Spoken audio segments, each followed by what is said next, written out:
this is the biggest news that didn't get reported.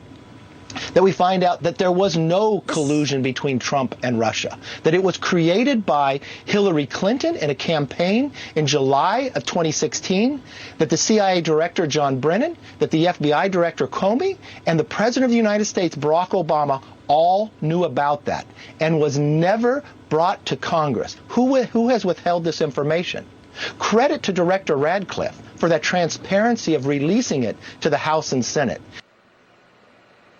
That was GOP House Minority Leader Kevin McCarthy on this program back in October of 2020, after then Director of National Intelligence John Ratcliffe declassified notes confirming that the Steele dossier was completely fabricated by Hillary Clinton's campaign.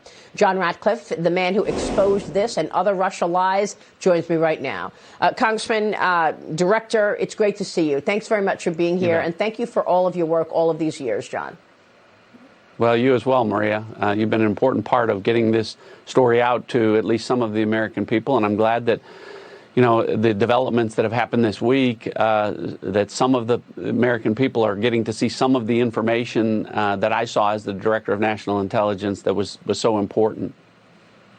And it was so important for you to get this out. There is now a third indictment. We'll show those three indictments on the screen right now. And then I want to get into the two most important items that you declassified. You declassified these things before the election of 2020. And you also identified what specifically happened. Let's talk about John Durham's handwritten notes and what they say. This was one of the most important things that you declassified. John Brennan, sorry, listen to me. John Brennan's notes, and they were handwritten notes, and we're going to show them on the screen right now. Tell me what they said. Yeah, so let's start at the beginning. You know, we talked about this. I talked on this show with you about many things as a member of Congress. But when I became the Director of National Intelligence, I said, listen, I want to see all of the intelligence about this supposed Russian collusion. And what I found was, and as you're finding out, is there was, of course, no Russian collusion between the Trump campaign and Russia. But what I did see in intelligence documents, some of which I've now declassified, that there was collusion involving the Clinton campaign and Russians to create a dossier. And so what John Brennan's notes reveal is, you know, we talk about these indictments. Igor Danchenko is now the third person to be criminally indicted in connection with the Steele dossier for peddling something that was known to be false to the FBI. But what's important here is John Brennan's own notes reflect, and the other document that I declassified show that our intelligence community and our FBI knew this ahead of time, that Hillary Clinton, we had specific intelligence that Hillary Clinton was creating a plan to vilify Donald Trump, to falsely accuse him of ties to Russia. And the intelligence community and the FBI knew this. And President Obama, Vice President Biden were briefed by John Brennan and James Clapper and Jim Comey in early August of 2016. And John Solomon's earlier point was right. It all should have stopped at that point. Everything related to the Steele dossier was known to be untrue, but yet it was the predicate for moving forward with an unjust, unfair, and ultimately now everyone accepts a criminally negligent investigation against the Trump campaign. It was a crime to investigate Donald Trump because there was no probable cause, as FBI Director Christopher Wray has admitted under oath. There was no probable cause for those FISA applications because they used the Steele dossier and it was phony. So to underline John Brennan's notes, he says there was an exchange, and it shows us that Hillary Clinton has approved a plan concerning U.S. presidential candidate Donald Trump and Russia and tying him to a scandal there. From then you have the CIA telling the FBI. This is the second most important document that you declassified. And this is what's called a CIOL. This is a counterintelligence operational lead. It's the CIA telling the FBI, we have this information. Hillary has cooked up this plan against Donald Trump. You need to investigate it. Tell me more. Yeah, so why it's unfortunately what happened there is the CIA, because it can't use our intelligence authorities under the law can't be used for domestic purposes. And because this involved Hillary Clinton's campaign and people associated with it, a referral had to be made to the FBI. Unfortunately, as you see from that document, The referral went to disgraced FBI agent Peter Strzok, who had just weeks before receiving that referral had sent text messages promising to F Trump, to stop Trump, to make sure Trump would never become president.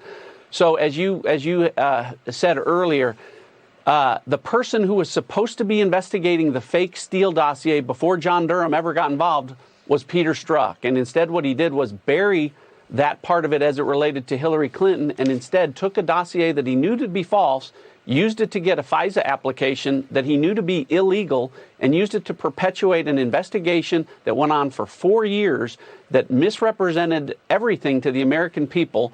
And that's why everyone associated with the Steele dossier, with its creation, its peddling to the FBI, and its use by law enforcement authorities against the Trump campaign illegally, is in criminal jeopardy right now. So do you think that that is what John Durham is looking at? Do you think we will see potential indictments? Well, I know that, Maria, because as you know, many of the documents that John Durham is using are documents that I gave him. So I declassified the documents that we've talked about, but I gave John Durham over 1,000 other documents that have not yet been declassified that I know include intelligence that goes specifically to this criminal activity that would be the basis for further indictments. And, again, what happened with the Steele dossier, a grand jury is saying was criminal in nature, and I expect that all of the folks that are involved with creating it and peddling it falsely would be in jeopardy. And I know that that's what John Durham is looking at. And as I talked about, this goes to the highest levels of our government in the government agencies involved. And we have pictures of meetings in the Oval Office with President Obama and John Brennan, when we assume John Brennan told President Obama that he had this information. We're going to show those pictures right now of the Oval Office where President Obama, Joe Biden were briefed by John Brennan saying Hillary Clinton has cooked up this plan to ensnare her opponent, Donald Trump. And this was way before Inauguration Day of Donald Trump. Of 2016. This was in 2016. Right. August of 2016. But those pictures I'm saying, yeah, August of 2016, right. And these pictures, we don't know if they were August, September, or October, yeah. Well, the briefings occurred in August of 2016, so several months before the election. And again, Peter Strzok and folks at the FBI knew that the Steele dossier and was a Hillary Clinton creation. And as the Danchenko indictment reflects, Maria, not only did Hillary Clinton commission the creation of the Steele dossier, people that worked for her served as the sources for that information. PR Executive 1, who has been identified publicly as a gentleman named Charles Dolan, worked for Bill and Hillary Clinton, served as state chairman of their campaigns, was appointed by Bill Clinton during his administration, and worked for the Russian Federation. He was a source of the information, some of the most salacious allegations against Paul Manafort and about Donald Trump and the Ritz-Carlton Hotel. So all of that was make-believe. It was bogus, and folks within the law enforcement community particularly were aware of that and yet used it illegally and peddled it for a great period of time for a political purpose, which is just not only inappropriate, but as you're finding out, criminal as well. And I expect I said a long time ago to you, Maria, I expect there to be many indictments. I haven't backed off of that. And I continue to think that there are going to be many indictments based on the intelligence that I gave to John Durham and that I have seen.